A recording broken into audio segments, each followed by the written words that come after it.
Julia had it all: prestige, success, and a life dictated by ambition. But one chance encounter on a crowded flight forced her to confront something she had long avoided: her own deep-seated prejudices. What happens when a corporate powerhouse's world collides with the raw reality of a soldier's struggle? Julia, accustomed to living in a bubble of privilege, never expected that a single, misguided encounter on a flight would unravel everything she thought she knew. Kayla, the young girl at the heart of this story, was fighting for her life, and Julia was forced to reckon with a harsh truth. She could either ignore the consequences of her past actions or do something that would change the course of her life forever. As the stakes grew higher, Julia found herself drawn into a whirlwind of guilt, redemption, and a powerful bond that would test her in ways she never imagined.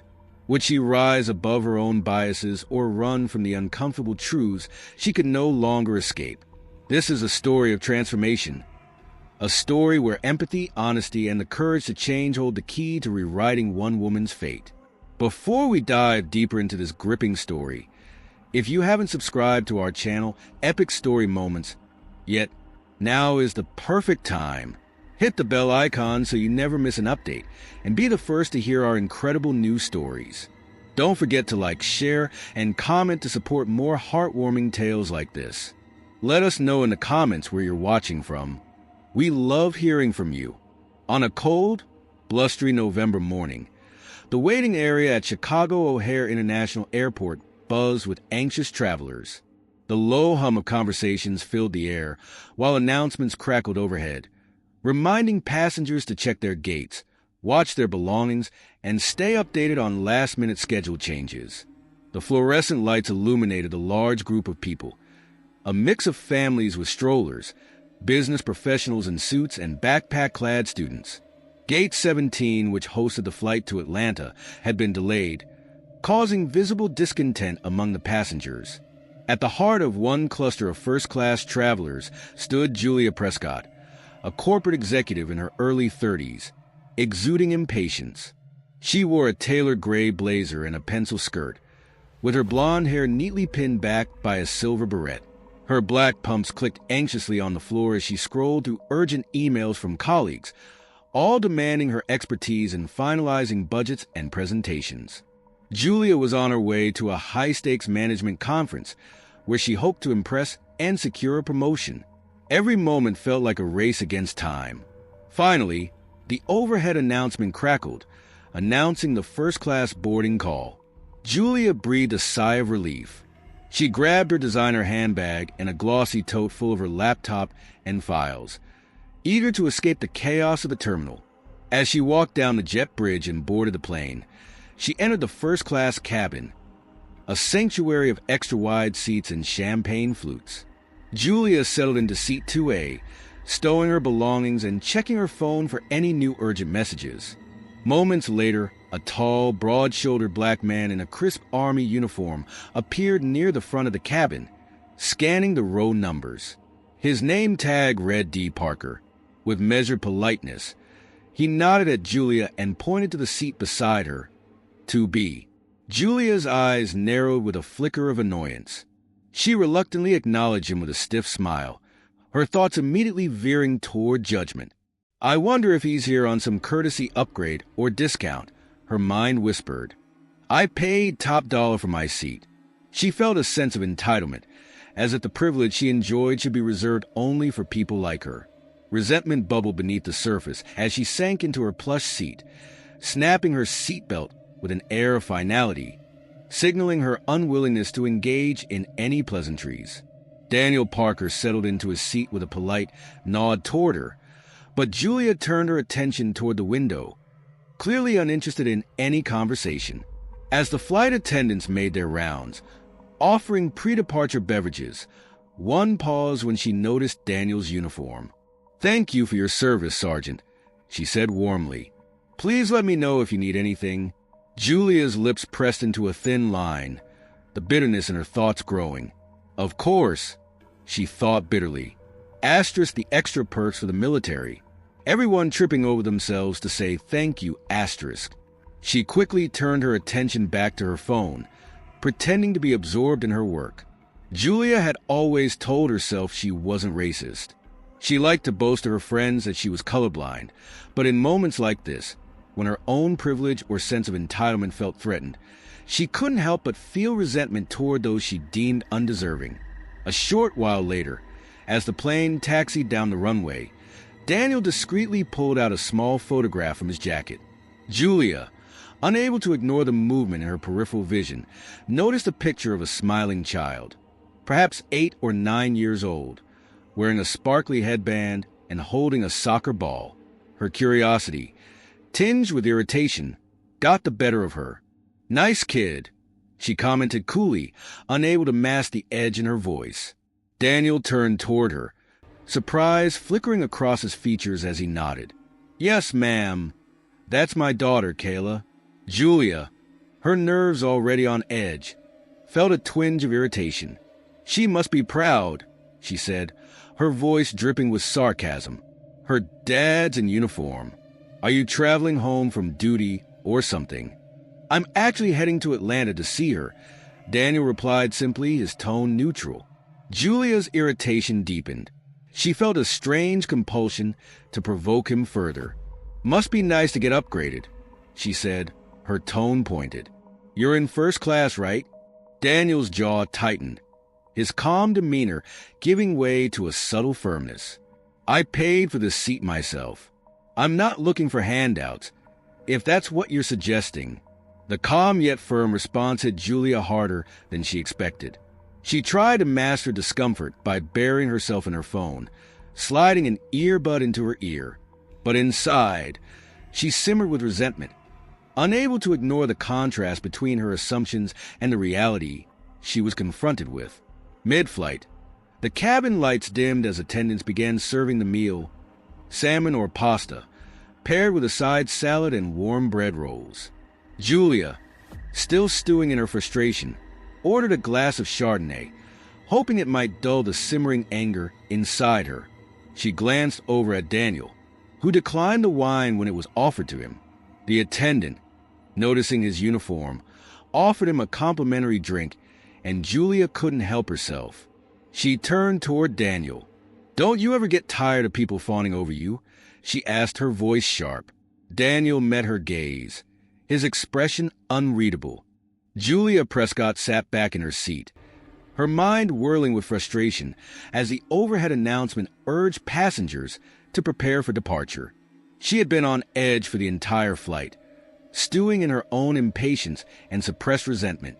When she finally directed her sharp words toward the man seated beside her, the black soldier in uniform, she couldn't fully articulate the hostility simmering beneath the surface.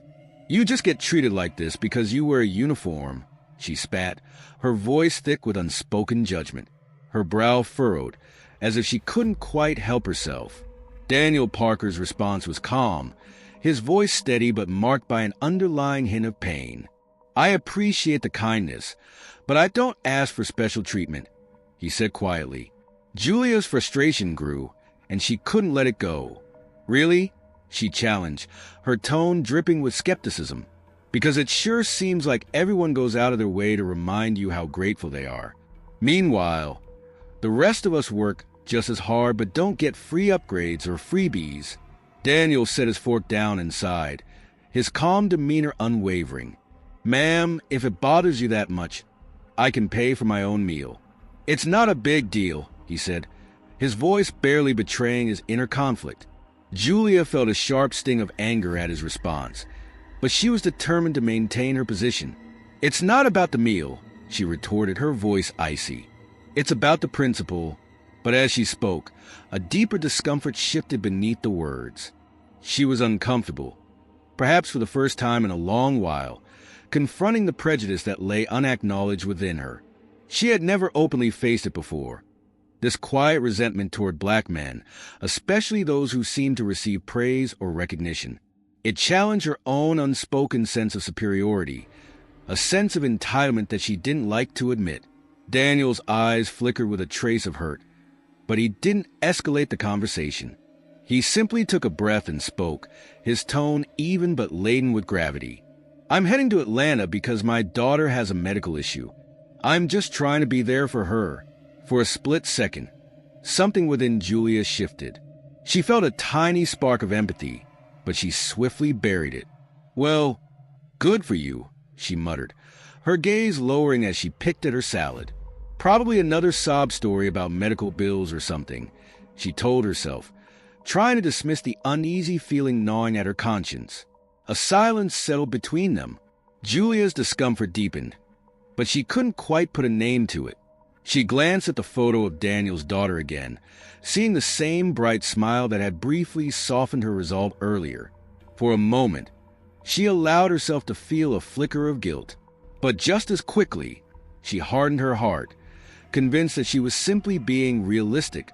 Not everyone who wears a uniform is a saint, she reasoned, pushing away the unease. When the plane touched down at Hartsfield-Jackson Atlanta International Airport, Julia was quick to unbuckle her seatbelt, eager to put some distance between herself and the soldier she had so brusquely dismissed. She refused to look in his direction as she maneuvered into the aisle, but as she stepped off the plane, she overheard Daniel speaking urgently into his phone. "Yes, Miss Carter, I'm here. I'll be at the hospital soon," he said, his voice filled with an unmistakable sense of urgency. The tone in his voice lingered in Julia's mind, but she pushed it aside. "I have a conference to crush," she reminded herself, glancing at her watch. She made her way through the terminal, her mind focused solely on the business at hand. Baggage claim was filled with the usual bustle. Families reuniting, business people rushing to their meetings, tourists gawking at the massive signs. Julia's phone buzzed with a message from her colleague. "Asterisk, we need your updated slides by tonight. Big pitch tomorrow. Where are you?" Asterisk. She typed a brisk reply, barely glancing over her shoulder to ensure no one was following her, least of all a well-meaning soldier. As she grabbed her sleek silver suitcase and turned to leave, she caught a glimpse of Daniel once again, this time on the far side of the terminal. He was still on the phone, his head lowered and his posture tense. For a split second, a tug of compassion stirred in Julia's chest, but she quickly suppressed it. "He's not my responsibility," she told herself, forcing her thoughts back to the conference. By the time Julia slid into the back of her pre-booked car service, rain began pelting the windshield, the darkening sky reflecting the turmoil inside her. "To the Harborwood Hotel, please," she instructed the driver, who nodded in acknowledgement as they merged into Atlanta's notorious traffic. Leaning back in the seat, Julia tried to focus on the upcoming presentation, scrolling through her phone to adjust figures and fine-tune her pitch. But it was harder than usual to concentrate. The brief conversation with Daniel kept replaying in her mind. The pain in his voice, the mention of his daughter's medical issue. She told herself she wasn't going to let it disrupt her focus. Soldiers come home with sob stories all the time, she thought. Life's tough for everyone, right? The next morning, the conference was in full swing at a gleaming downtown skyscraper. The event hall buzzed with discussions about new market strategies, leadership theories, and whispers of potential corporate mergers. Julia thrived in this environment, shaking hands, exchanging business cards, and setting up her laptop for her main presentation. She reveled in the adrenaline that came with corporate success, each handshake reaffirming her sense of power. After delivering her talk, complete with polished slides and carefully rehearsed humor, Julia received congratulatory nods from her colleagues. As she stepped outside the conference room to check her phone, a message notification from her local Atlanta news app caught her attention. The headline read, "Local Army Sergeant's Child Fighting for Her Life. Community Rallies for Support." The thumbnail image displayed a small hospital room, a photo that would usually pass her by without a second thought. But something made her click. The article opened with a photo of Daniel, his face etched with concern. It detailed his daughter Kayla's battle with a life-threatening congenital heart defect and her need for a costly, experimental surgery not fully covered by military insurance. Julia's stomach twisted as she read the words. Sergeant Daniel Parker, recently returned from a tour overseas, is appealing for help with his daughter, Kayla, who needs specialized care at an Atlanta children's hospital. Her mind flashed back to the remarks she had made on the plane, the assumptions she had made about Daniel angling for special treatment. A wave of shame washed over her. She pictured Kayla's small face, hooked up to tubes, and felt her previous judgments crumble. He wasn't faking anything, Julia realized. The guilt settled deep inside her, and she swallowed hard, locking her phone. For a moment, she considered dismissing it, convincing herself it was just another sob story. But the image of Kayla lingered, pulling at her tightly held beliefs. For the first time in a long while, Julia felt a tremor of remorse creeping into her carefully guarded heart. By the evening's cocktail hour, Julia stood amidst a group of executives, her black dress and trademark smile in place. Yet, despite the usual buzz of business chatter, she felt unease. Every time she tried to focus on career conversations, profit margins, projections, her mind drifted back to the news article, to the image of a little girl fighting for her life. Julia stood by the large window overlooking Atlanta's dazzling skyline, feeling the weight of the night settle around her. The city lights shimmered, but the usual sense of fascination she'd always had for this bustling city seemed to slip away. She forced herself to sip her drink, offering a polite laugh at a joke someone made, but the guilt lingered, casting a shadow over her every thought. The image of Kayla's innocent face filled her mind, a stark contrast to her own harsh feelings just hours earlier. Excusing herself from the crowd, she retreated to a quieter corner of the room. The sounds of laughter and clinking glasses faded as she pulled out her phone again, reopening the article about Kayla. She found a link to the fundraising page Daniel had set up, and her gaze lingered on the goal amount, $150,000. The page was updated with donations from well-wishers offering sums of $10, $20, and even $100. Each message was filled with hopes and prayers for Kayla's recovery, and Julia's chest tightened. She was hardly struggling financially. Her career, salary, and investments ensured a comfortable life. Yet she never felt inclined to donate large sums to strangers. She'd been taught to believe that everyone should earn what they had, just as she had. But as she read to the comments, where Daniel detailed that the specialized surgery Kayla needed wasn't fully covered by insurance, Julia found herself seeing the situation through a different lens. Slowly, she typed the donation amount into the field. Hesitation gripped her, and she almost questioned her decision. Was she really about to do this? The thought of parting with such a large amount was daunting, yet she couldn't shake the memory of her scathing words on the plane. With a deep breath, she typed $10,000, her fingers trembling slightly as she clicked submit. A confirmation appeared on her screen, thanking her for her generous donation.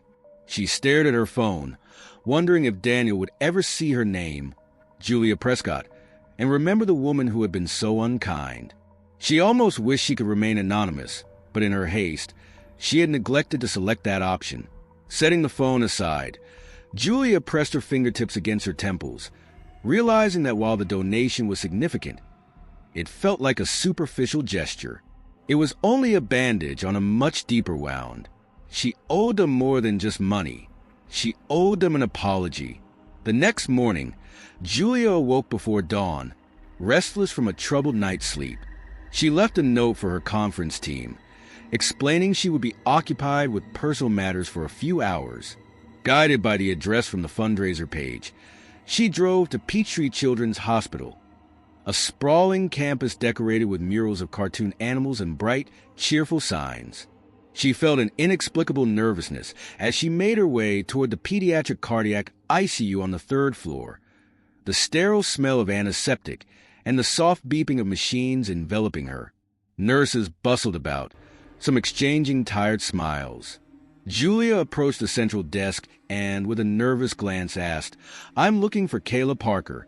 The words felt foreign in her mouth, almost hollow. The nurse, after scanning her electronic tablet, asked, "Are you family?" Julia flushed, caught off guard by the question. "No," she replied quickly. "I'm a friend." The nurse gave her a skeptical look, but waved her through after making a call to confirm with Kayla's father. Julia followed the nurse's directions down a hallway lined with whimsical, childlike paintings. When she reached room 312, she saw Daniel through the glass. He stood at Kayla's bedside, his broad back tense, as he leaned over her small form. The girl was connected to multiple four lines, and the monitors around her beeped steadily.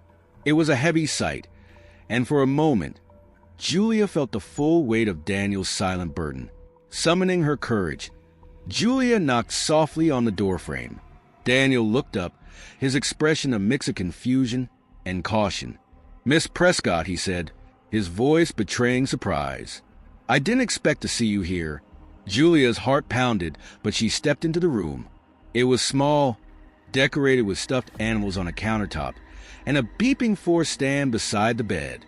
Kayla lay unconscious, her chest rising and falling with each shallow breath, an oxygen tube taped beneath her nose. Julia found her voice trembling as she spoke. "I read about Kayla's situation in the news," she said quietly. "I'm sorry if this is intrusive, but I wanted to check on her and on you." Daniel didn't respond immediately. His gaze flicked over her, but there was more sadness than anger in his eyes. Gently, he stroked Kayla's hand. "She's in critical condition," he murmured. "The doctors say the specialized surgery is our best shot." Julia felt her throat tighten. She stepped closer to the bed, her hands twisting in front of her. "I'm so sorry," she whispered, feeling tears well up. Kayla stirred, her eyelids fluttering. She blinked twice, trying to focus on Julia's face. Daniel bent down, speaking softly to her. "Sweetheart, there's someone here to say hello." Kayla managed a faint smile, her voice barely a whisper. "You're traveling a lot too?" Julia swallowed, trying to steady herself. "Yes," she replied. "I came here for a conference, but I wanted to see you. Your dad says you're very brave." A flicker of a smile touched Kayla's lips. "I try to be. I'm just so tired," she murmured. Her eyes flicked to the monitors around her. "But I'm going to get better." Julia's heart swelled with emotion. Kayla's unyielding resolve sparked something inside her, something transformative. For the first time, Julia realized that the hardened shell of prejudice she had built around herself had hidden her own humanity. She glanced at Daniel, who was gently wiping the sweat from Kayla's brow, and she understood. After Kayla drifted back to sleep, Daniel turned to Julia. "I appreciate you coming," he said softly, "but I'm still confused about what made you change your mind." Julia felt a flush of shame. "I saw the news about you and Kayla," she said, struggling to find the right words. "I remembered how awful I was on the plane, and I realized that my actions were hurtful. They were fueled by ignorance." Daniel's expression remained guarded. "You were definitely harsh, but I guess that's your choice to make. However, I won't lie. It stung to see someone so ready to dismiss me as if I hadn't earned my place just because I'm a black soldier." Julia's throat constricted. "I know," she whispered, her voice thick with emotion. "I won't ask you to forgive me right away, but I donated money for Kayla's fundraiser because I wanted to start making amends. I know money can't fix everything, but I had to do something." For several seconds, Daniel studied her face, his eyes unreadable. Then he nodded once. "I do appreciate it," he said quietly. "But Kayla's life isn't something you can just fix with a check. I'm fighting for her every day. Still, I recognize that you're trying, and that means something." Julia bowed her head, his words echoing in her mind. He was right. She could donate all the money in the world, but that wouldn't change the deep-seated biases that had taken root in her heart. What mattered now was how she chose to move forward. Julia couldn't help but feel the weight of the transformation within her, but she knew it couldn't happen overnight. Her initial attempts to make amends had to evolve into a lasting commitment. Over the next several days, she found herself drawn deeper into Kayla's world, more than she ever anticipated. Despite her pressing obligations at the conference, she found herself spending moments in the hospital, bringing coloring books, children's storybooks, and plush animals to Kayla's bedside. She distracted Kayla with jokes and tales from her own childhood, slowly breaking through the walls that had initially separated them. Kayla, who had once been wary, gradually warmed to Julia's presence, finding comfort in her visits. Julia also realized that her donation had ignited a chain of support. As the fundraiser total began to rise, she noticed corporate colleagues stepping in with donations. It was heartening to see the ripple effect of kindness, but Julia quickly realized that money alone wouldn't solve all of Kayla's problems. Daniel was facing a mountain of administrative hurdles, navigating insurance claims, hospital paperwork, and looking for a second opinion from a specialist. At first, Daniel hesitated when Julia offered to help, but when he saw the sincerity in her eyes, he agreed. "You don't owe us your time," he said, fiddling with his wedding ring. "But if you really want to help, I won't say no." So, Julia threw herself into the task with the same meticulousness and energy that had once fueled her corporate career. She discovered that Kayla's best chance for survival was a specialized surgeon known for handling rare congenital defects, but the wait list was agonizingly long. With renewed determination, Julia used her connections to expedite the process. She called a contact who oversaw special medical approvals, pulling strings she had once used for personal gain to now serve a greater purpose. In that moment, her priorities had shifted completely. One of her colleagues at the conference texted her to ask if she was okay after missing an afternoon session, but Julia's response was simple: "I'm helping someone who needs me." For the first time in years, she had turned her back on her career's relentless pursuit of success. Yet, despite the sacrifices, she knew she was where she needed to be. Later that evening, Julia encountered Daniel in the hospital corridor. His exhaustion was palpable, but he smiled tiredly at her. "Kayla had a rough afternoon, but she's stable again," he said, pausing as he looked at Julia with a quiet intensity. "I see you running around making calls, ignoring your corporate obligations for us. Why are you doing this?" Julia took a deep breath, feeling the sincerity of her own words as they left her lips. "Because I realize you're worth it," she said softly. "And Kayla is worth it too. Not because you're a soldier or because I feel guilty, but because you're both human beings who deserve help." Days turned into a week, and the specialized surgeon finally agreed to prioritize Kayla's case. The surge of public interest and the intervention of the hospital's philanthropic wing helped speed up the process. Julia, now fully immersed in her new role as an advocate, attended a board meeting at the hospital, using her corporate expertise to ensure Kayla's needs were met. This time, her ambitions weren't about self-promotion. They were about saving a life. The day of Kayla's surgery arrived, filled with both dread and hope.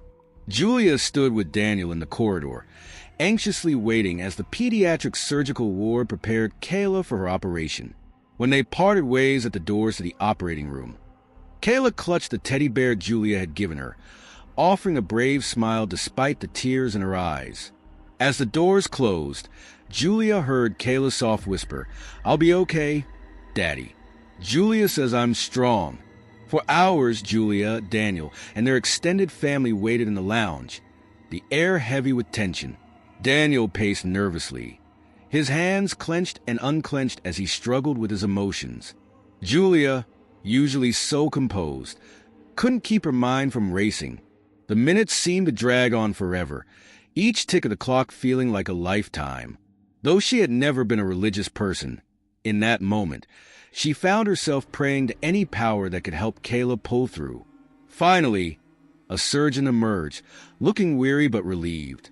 "The procedure went well," he said. "We've repaired the defect. She'll need close monitoring, but the prognosis is cautiously optimistic." A wave of relief washed over the waiting room, and Daniel collapsed into his hands, sobbing with gratitude. Julia, too, felt tears spring to her eyes. The overwhelming relief of knowing Kayla was going to be okay was unlike anything she had ever felt before. In the days that followed, Kayla's recovery was a roller coaster ride, with pain management, follow-up scans, and physical therapy all playing a part. Julia continued her visits, often bringing fresh snacks or new pajamas, sitting by Kayla's bedside and reading stories. Kayla, now more energetic, affectionately dubbed Julia the coolest grown-up friend ever, a title that warmed Julia's heart more than any corporate accolade ever had. The media took notice of Kayla's story, covering the medical insurance gaps affecting military families. A short interview segment featured Julia and Daniel, discussing the success of the fundraiser and the process of securing top-tier care for Kayla. While some speculated about a potential romantic angle between the two, the truth was far simpler and more profound. Julia and Daniel had developed a bond that transcended their painful first meeting. They had learned to respect and care for each other. Julia's journey didn't stop at the hospital. She began to confront the biases and prejudices she had held, even unknowingly, over the years. She sought counseling, reflecting on her upbringing in a predominantly white neighborhood, surrounded by subtle, yet persistent, racist sentiments. She realized how these influences had shaped her worldview, including her harsh judgment of Daniel on that plane. It was uncomfortable to face these truths, but Julia embraced the challenge of learning and unlearning, determined to never repeat the same mistakes again. Kayla's health continued to improve, and a milestone came when a pediatric cardiologist declared her ready for partial discharge. On the day she left the hospital, wearing new sneakers that lit up with every step, she gave Julia a heartfelt hug. "Thank you for helping me, Miss Julia," she said with a sincerity that only a child could express. "I hope you still come to see me, even though I'm not in a hospital." Julia's throat tightened as she promised, blinking back tears. "I will," she whispered, knowing that this was only the beginning of the lifelong friendship they had started to build. Daniel's voice was quiet, his gratitude clear as he spoke. "I can't repay you for everything you've done. I know it started with a donation, but you've gone so far beyond that. You've been here fighting alongside me. I'll never forget it." Julia looked at him, the realization sinking in. This was a man she had once treated with such disdain, the man she had judged based on preconceived notions. She offered him a soft, tremulous smile. "Just keep letting me be in Kayla's life," she said, her voice filled with sincerity. "That's enough of a repayment." The next month felt like stepping out of darkness. Kayla adjusted to her new medication regimen and began regaining small pieces of a normal childhood, reading, drawing, even taking short walks in the park with Daniel pushing her in a lightweight stroller. Julia remained a steady presence in their lives, often coordinating meal trains, bringing groceries, or simply showing up to chat.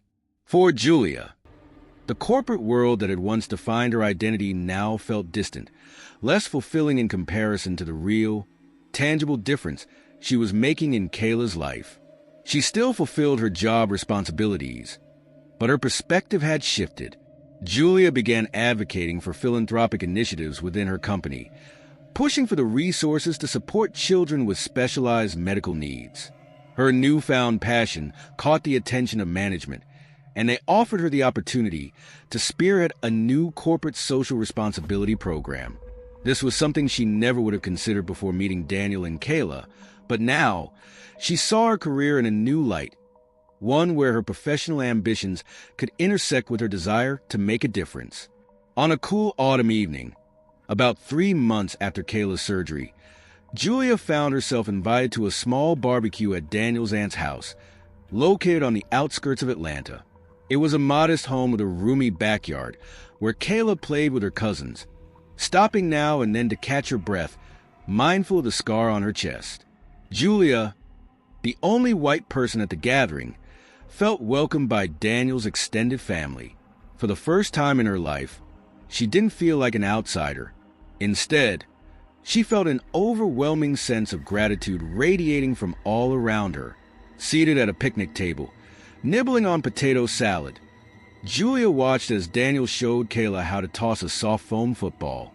Kayla tried, but the ball wobbled in the air, and she laughed so hard that she had to hold her chest carefully, worried about the scar from her surgery. Daniel gently guided her arms for another throw, and this time, the ball sailed a few feet further. Their shared laughter filled the yard, and Julia closed her eyes for a moment, inhaling the scent of charcoal smoke and freshly cut grass. As she sat there, she couldn't help but think back to how it all started. The hateful remarks she had made on the plane, the assumptions she had made about a black soldier in first class, the harsh words she had thrown without a second thought. If she hadn't taken that flight, if she hadn't read that news article, the thought was too enormous to process fully. Fate, luck, destiny, whatever it was, had brought her face to face with the ugliest parts of herself and somehow had also given her the chance to change. Later that evening, as the sky dimmed and fireflies blinked around them, Kayla settled next to Julia. "Can we read a story?" the little girl asked, her eyes gleaming with excitement. "Of course," Julia replied, retrieving a slim hardcover from her purse, a fairy tale collection she had found at a local bookstore. She read aloud in the soft glow of the porch light, her voice weaving magical tales of brave princesses and loyal knights. Kayla listened intently, leaning her head against Julia's arm. Daniel stood nearby, arms folded, occasionally glancing over to make sure Kayla was okay.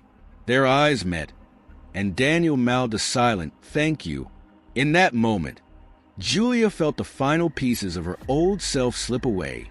She recognized the depth of this new bond between a soldier who had risked his life for others, a little girl who had refused to surrender to her illness, and a woman who had finally confronted her own prejudices and learned what it truly meant to help others. In the following years, Kayla's recovery continued at a slow but steady pace. Each checkup brought improved results, and Julia split her time between her corporate role, now aligned with her philanthropic endeavors, and volunteering with organizations that supported military families and children in need of specialized care. She became a vocal advocate against systemic inequities, determined not only to confront her personal biases, but also to address the broader societal factors that made it difficult for people like Daniel Parker to receive the help they needed. The guilt that had once gnawed at Julia slowly transformed into a gentle, persistent motivation.